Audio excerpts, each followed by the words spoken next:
কলকাতা পুরসভায় আটক একজন সন্দেহভাজন মেয়রের ঘরের সামনেই ঘোরাফেরা করছিল এই ব্যক্তি। এরপরই তাকে আটক করে কলকাতা পুরসভার কর্মরত পুলিশ আটক করে জিজ্ঞাসাবাদ করা হয় সন্দেহভাজন রফিকুল ইসলাম বিশ্বাসকে। তার কাছ থেকেই ভারতীয় পাসপোর্ট পাওয়া গেছে। সে বাংলাদেশি বলে তাকে ফাঁসানোর চেষ্টা করা হচ্ছে বলে অভিযোগ সন্দেহভাজনের।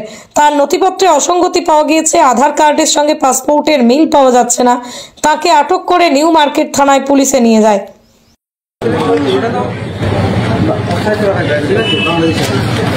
কিন্তু আইডিটা পুরো আমার আছে। আমি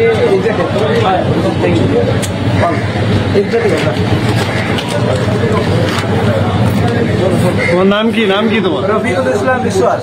ফাদার নেম নিয়ামত বিশ্বাস। আমাদের ইন্ডিয়ান নাগরিক রফিকুল ইসলাম বিশ্বাস। বিভিন্ন আলাদা ভুলে না, ঠিক আছে? খাবার দেওয়া হয় তখন আমাকে সাদা মাছ